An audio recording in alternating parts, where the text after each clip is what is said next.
हे मैया गजब देखाएंगे, अरे गजब देखाएंगे, हे मैया गजब देखाएंगे कि जब तो ओढ़े हलाली चुनरिया मैया, बोलिए अरे गजब देखाएंगे हो जब तो ओढ़े हलाली चुनरिया मैया, अरे गजब देखाएंगे।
दरबार की कहते हैं दरबार में मायूसी अच्छी नहीं लगती, दरबार में मायूसी अच्छी नहीं लगती, मायूसी शमशान में अच्छी लगती है।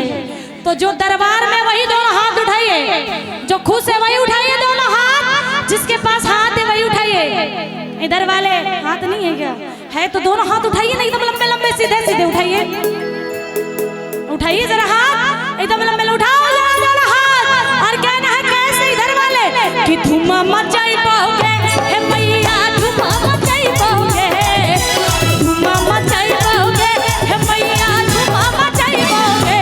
आज तोहरे कीर्तन में गे धुआं मचाई पाओगे, आज तोहरे कीर्तन में गे धुआं मचाई पाओगे।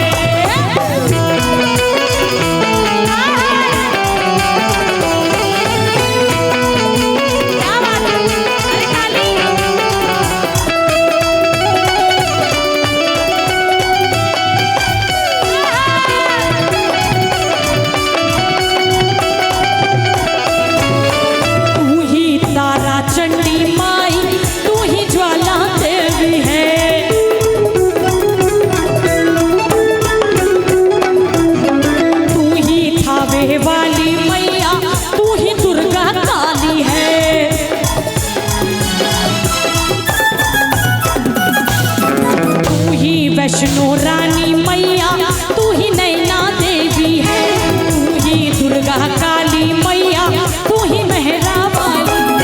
पागल बनाई पाओगे मैया, पागल बनाई पाओगे, पागल बनाई पाओगे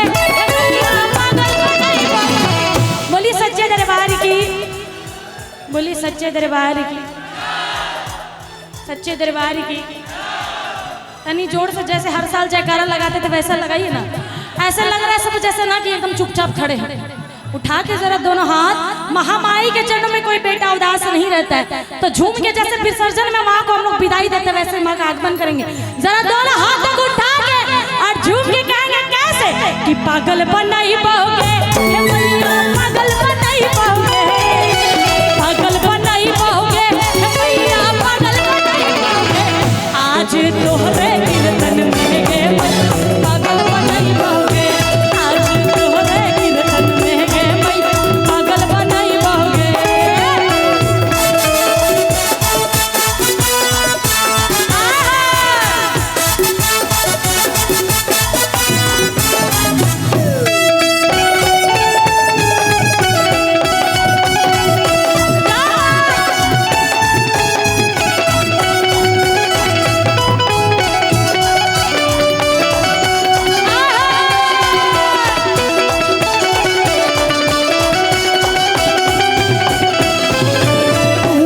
वैष्णो रानी मैया तू ही रानी सती है,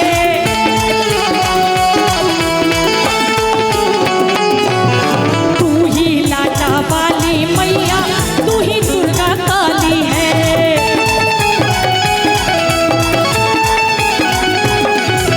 तू ही ज्वाला देवी मैया, तू ही नैना देवी है, तू ही काली काली मैया, तू ही मेहरा मचाई पाओगे मैया, धुमा मचाई पाओगे, धुमा मचाई पाओगे मैया, धुमा मचाई पाओगे। आज तोहरे जागरण में गे धुमा मचाई पाओगे, आज तोहरे जागरण में गे धुमा मचाई पाओगे। गजब दिखाएंगे मैया, गजब दिखाएंगे,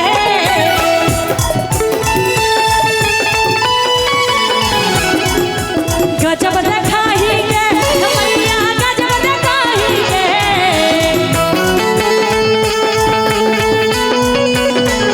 कि जब तोए